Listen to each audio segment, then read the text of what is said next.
con las ciudades y ciudades arrasadas. Como mínimo, el islamismo impuso una discriminación económica y religiosa contra estas comunidades cristianas que poco a poco se fueron reduciendo, porque se fueron de los territorios, o muchos, para quitarse este problema de encima, se convirtieron al islamismo. Recuérdate que aquí se da una situación una mezcla un poco curiosa. ¿Te acuerdas que dijimos que en el imperio griego había una enormidad de discusiones en contra de las teologías religiosas, que muchas veces se volvían absurdas? No, fíjate que cuando hay algo complicado hoy en día, una discusión muy enredada, se dice que es una discusión bizantina. Actualmente hoy en día se dice que en Bizancio cualquier carnicero se enredaba las greñas con uno que vende pan por si la calidad de los ángeles y de los arcángeles. O sea que en esta teología tan enrevesada y tan complicada, llegó una religión que era simple. Dios es uno solo y no hay nada más que discutir ni hablar. Y a muchos eso le sirvió como un camino también un poco pues fácil, ¿no? Claro. Son en muchos elementos, pero un suceso que podría haber denotado la cruzada inicial, lo que denotó o detonó la primera cruzada fue la destrucción del Santo Sepulcro en el 1095 por el califa al-Hakem. Esto fue lo que dio el tono final. O sea, ¿Jerusalén era posición de los musulmanes? Ya desde el siglo IX Jerusalén pertenecía a los musulmanes, pero en el 1095 este califa destruyó el Santo Sepulcro. Por eso que hoy cuando vamos a Jerusalén no vemos el Santo Sepulcro como tal, lo único que vemos es la piedra donde el cuerpo de Jesús descansó, porque la cueva fue destruida y solamente quedó una pared de la parte de atrás de la cueva que hoy está envuelta entre mármoles que la cuidan. Por eso, porque este califa lo destruyó. Entonces, esta destrucción gratuita del Santo Sepulcro fue lo que... Imagínate cómo hoy en día le destruyeran la Meca. Claro. Es exactamente igual. ¿Tú te imaginas que se formaría en el mundo hoy en día quien destruyera la Meca? Si solamente con tratar de ese pastor que trató de quemar el Corán, que trató de quemar el problema que armó. Pues esta gente destruyeron el Santo Sepulcro. El historiador Paul Johnson, ha sido un conocido nuestro, lo hemos oído mencionar cuando hablamos inclusive de otras leyendas negras.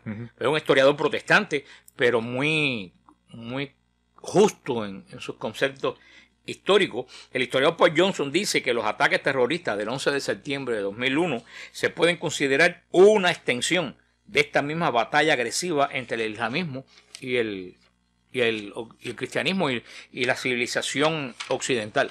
Paul Johnson escribe: las cruzadas, lejos de ser un escandaloso prototipo de imperialismo occidental, como se enseña en la mayoría de las escuelas, fue un mero episodio en una lucha que ha durado 1400 años.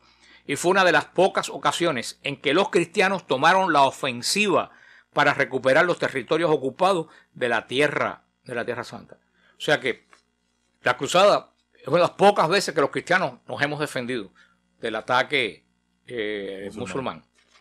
El islamismo había explotado en el mapa al conquistar territorios que habían sido principalmente cristianos. Las famosas ciudades de Antioquía, de Alejandría, de Cartago habían sido los centros privilegiados del pensamiento cristiano y del pensamiento teológico del mundo griego y de la iglesia, antes de ser tomado por la yihad de los ejércitos musulmanes, en su afán, que no nació nunca y hasta el día de hoy se ha estado oculto de tomar el mundo entero. Mira las manifestaciones que han habido en Londres, con los carteles solamente. Si lo buscan en internet, los carteles exactamente te dicen esta forma de pensar que no ha evolucionado. Las cruzadas fueron más o menos hoy, como hoy en día, el equivalente un poco de lo que es la guerra en Afganistán. La guerra en Afganistán, nadie fue a invadir Afganistán. En Afganistán estaba la base donde atacaron este país y tumbaron las Torres Gemelas sin ningún tipo de provocación. O sea, fue un acto, o cuando la guerra del Golfo. Así es. Cuando la guerra del Golfo, Estados Unidos no invadió Kuwait. Ya los árabes habían invadido, las fuerzas de Irak habían sido los agresores. Estados Unidos solamente ayudó a la gente de Kuwait a sacarlos de su territorio. Por eso, la motivación del espíritu de la primera cruzada de 1095 fue el pedido de ayuda hecho por el emperador de Bizancio, Alexios I, a Occidente para que lo ayudaran. Gran parte del imperio bizantino había sido conquistado por los turcos, que fue lo que se van a quedar hasta el día de hoy. Y Constantinopla, que era la ciudad cristiana más importante del mundo, en cuanto a tamaño y en cuanto a importancia cultural, porque acuérdate, en esta época ya Roma era una ciudad de tercera. Aunque el Papa seguía residiendo allí, Roma no tenía ningún tipo de importancia como no fuera espiritual. Por estar la tumba de Pedro, una ciudad en media en ruina. Constantinopla estaba siendo amenazada y el Papa Urbano sabía que los sacrificios que habrían que hacer serían pocos para ayudar al cristianismo oriental verdaderamente a sobrevivir. Y después de esto, la meta principal, liberar a Jerusalén y al Santo Sepulcro. A nivel personal, el Papa, como sucesor del apóstol Pedro y como alguien que tiene el poder de atar y desatar, agregó la posibilidad a los que se apuntaran en la cruzada, por supuesto, y confesaran la remisión de los pecados. O sea, como en la indulgencia como una indulgencia de los jubileos, a que se apuntara en la cruzada. Y eso era algo que estaba muy extendido en la Europa medieval, cuando una persona, aunque confesara y se le perdonaran los pecados, se sentía, hay veces que queda esa cosa dentro de uno, que aunque me perdonaron los pecados, mucha gente pues hacían penitencia yendo de peregrinación a Santiago de Compostela, a Roma y a muchos lugares, y el Papa extendió esto como una iniciativa de él a los que fueran a rescatar el santo sepulcro y a la iglesia en el Oriente Medio. El Papa fue el que llamó a las cruzadas, pero tuvo poco control sobre ellas. Los cruzados prometieron a Dios y no al Papa hacer esa obra. Y una vez que el ejército se puso en camino, fueron dirigidos por los reyes de Europa y por los señores feudales. Y ahí fue donde empezó el problema.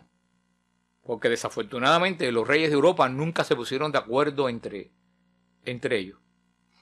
Inclusive fue famoso y es histórico hasta cómo el rey francés Francisco I se unió con el sultán turco, muchas veces para atacar al emperador Carlos V. O sea que una guerra interna que tenían entre ellos. Exactamente. Desafortunadamente el cristianismo, en cuanto políticamente, no tenía la unidad que tenía el islamismo, como tampoco la tiene en estos momentos.